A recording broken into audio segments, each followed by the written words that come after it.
ఆయన కుటుంబ సభ్యుల గురించి లేకపోతే నా కుటుంబ సభ్యుల గురించి మీ కుటుంబ సభ్యుల గురించి కూడా రేపు తిడుతూ ఒక వీడియో పోస్ట్ చేస్తాడు. అంటే మనం ఎదుటోళ్ళకి చెప్పుకోలేని భాషలో నీచంగా పోస్ట్ చేస్తాడు అన్వేష్. ఇలాంటివన్నీ ఏం చేయాలి? ఒకటే అండి, ఇప్పుడు అసలు ఈ బెట్టింగ్ యాప్ల్ని నేనే బయటికి తీసుకొచ్చాను, నేను పెద్ద హీరోని, నేను పెద్ద తురుంకాన్ని అని చెప్తున్నాడు కదా అతను. అది వట్టి మాట. ఎందుకంటే అసలు ఫస్ట్ 2019-20 ఆ ప్రాంతాల్లో అనుకుంటాను సజ్జనార్ గారు సైబరాబాద్ కమిషనర్గా ఉన్నప్పుడు ఆయన మొదలెట్టారు. అసలు మొదలెట్టి అయితే ఆయన ఆ తర్వాత ఆర్టీసీ ఎండీగా వెళ్ళిపోయేసరికి ఇంకా ఆ కేసులు ఎక్కడెక్కడ ఉన్నాయి. ఆ తర్వాత వచ్చిన వాళ్ళు వాటిని సీరియస్గా పట్టించుకున్నట్లేరు. అప్పుడు ఆయన అసలు హిందీ బాలీవుడ్ యాక్టర్స్ కూడా నోటీసులు ఇచ్చి వాళ్ళ దగ్గర నుంచి ఆన్సర్ తెప్పించుకున్నారు. కొంతమంది స్వయంగా వచ్చి కలిసి వెళ్ళారు.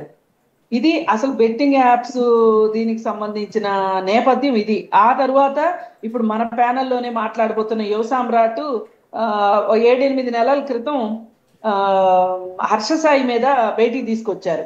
అప్పుడు ఆయనకు సపోర్ట్ గా మాలాంటి వాళ్ళని కూడా మాట్లాడాం. కానీ అప్పుడు కానీ గవర్నమెంట్ కొంచెం సీరియస్ గా తీసుకుని పోలీస్ డిపార్ట్మెంట్ రియాక్ట్ అయ్యి ఉంటే గనక ఇది ఎప్పుడో బ్లాస్ట్ అయ్యేది. ఇప్పుడు అన్వేష్ నేను చేశాను అని చెప్పుకోవడం అంటే అతను నేను చేశానని చెప్పుకోమనంటే తప్పేం లేదు, క్రెడిట్ తీసుకోమనంటే తప్పేం లేదు. కానీ ఎదుటోళ్ళ తల్లుల గురించి, ఆడవాళ్ళ గురించి, తల్లుల గురించి, భార్యల గురించి వల్గర్ లాంగ్వేజ్ మాట్లాడటం అనేది ఎలా చూస్తారండి? అట్లా కాదు. అసలు ఇప్పుడు ఈయన కూడా బెట్టింగ్ యాప్ ప్రమోషన్ చేశాడంటే ఒకప్పుడు మాకేమొస్తాయి కొంచెం చిల్లర వస్తుంది అని చెప్పి ఒక వీడియో రిలీజ్ అయింది. ఇప్పుడు ఈయన ఒకప్పుడు ఇచ్చిన వాడే. కాకపోతే ఆయన బాధ ఏంటి అంటే ఇప్పుడు ఈ భయ్యా సన్నీ యాదవ్ అనే అతను కూడా వరల్డ్ వైడ్ తిరగాలి, బైక్ మీద తిరగాలి అని చెప్పి అతను ఫేమస్ అవుతున్నాడు. నేను కొంచెం వెనకబడిపోతాను అనే ఉద్దేశంతో రైవలరీ తోటి అతని మీద కోపంతో ఈ మొత్తాన్ని సజ్జనార్ దృష్టికి తీసుకొచ్చాడు అనేది క్లియర్ కట్ గా మనకు తెలుస్తుంది.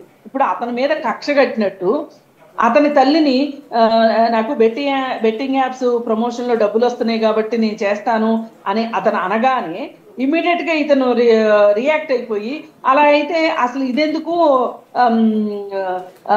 మీ అమ్మని తీసుకొని వెళ్ళి సికింద్రాబాద్ లాడ్జిలో పడుకోబెట్టొచ్చు కదా అన్నాడు.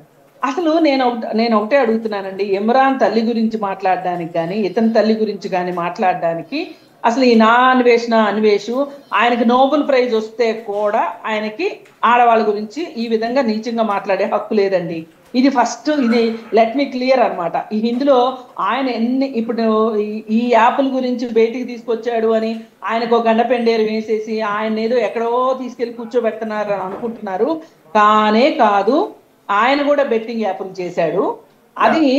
అది కాకుండా ఈ విధంగా మాట్లాడే విషయాన్ని మట్టుకు అతని ప్రతి వీడియోలోనూ బూతులు ఉంటాయి.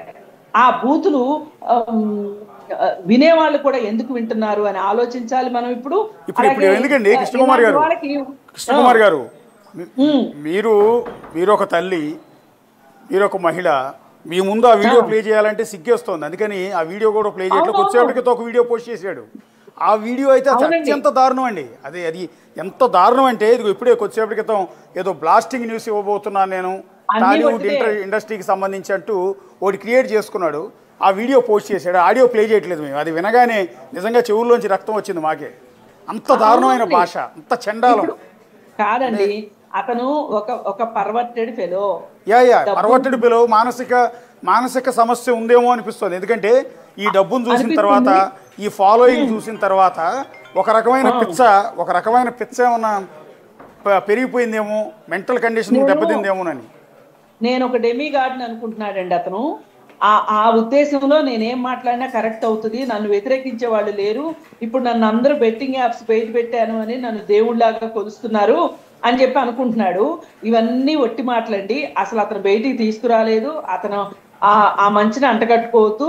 పైగా ఆ మంచిని అంటగట్టుకునే ప్రాసెస్ లో మహిళల్ని తిడితే గనక ఇప్పుడు ఆయన ఏమన్నాడండి ఇంకొక మాట, చాలా మంది హిందువులకి అంటే మతోన్మాదులకి బాగా చెవుల్లో పన్నీరు పోసినట్టుందేమో గాని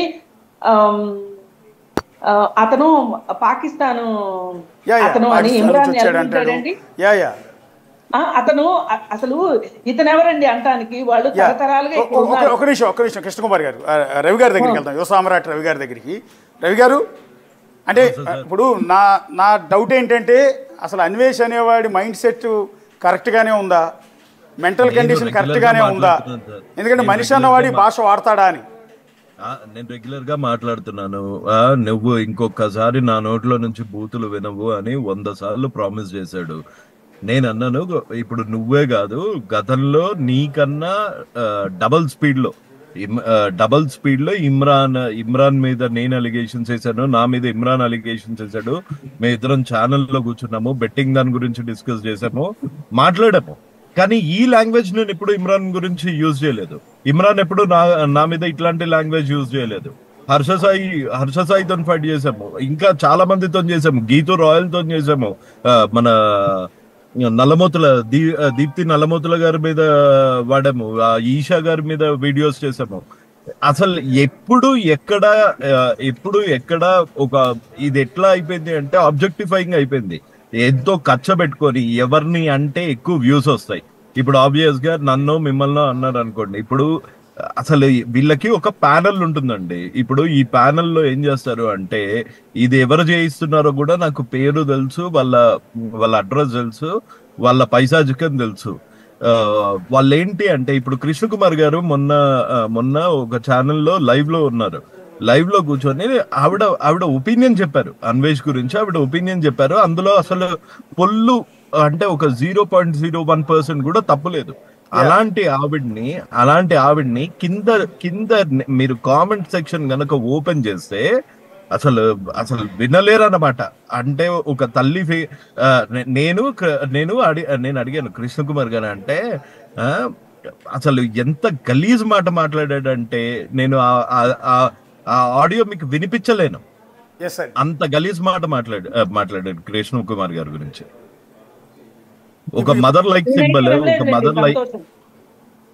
ఒక మదర్ అంటే ఉన్మాదులు ఉంటారు కదండి, అతనికి అభిమానులు అని చెప్పుకునే, మీరు అన్నట్టుగా అతను అసోసియేటెడ్ టీం అంతా ఉంటుంది. ఇమీడియట్ గా ఎవరైతే అతను నెగిటివ్ గా నడుపుతున్నారో, ఎవరైతే నెగిటివ్ గా కామెంట్ చేస్తారో, ఈయన ఇప్పుడు ఈ పార్షల్ ఫైట్ లో ఏముంటదంటే, HN moto blogs betting apps promote చేసుకోవచ్చు వాళ్ళనేమంటూ,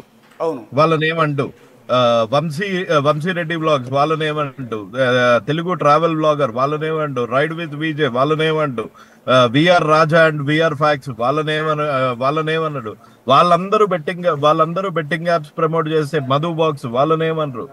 కానీ జాంబీ ట్రావెలర్, జాంబీ రివోల్ట్ అని ఇంకొక అతను ఉంటాడు, వాళ్ళనేమంటూ, ఒక క్రిక్ బజ్ అని ఇంకొక అమ్మాయి ఉంటుంది, ఆవిడనేమన్నారు. ఇట్లా ఎవరెవరైతే అతనికి టచ్ లో ఉన్నారో, అతను కాంపిటీషన్ లాగా ఫీల్ కాడు, వాళ్ళనేమంటూ, ఎవరినంటే వ్యూస్ వస్తాయో వాళ్ళని మటుకు 41 రోజులు తిడతాడంట.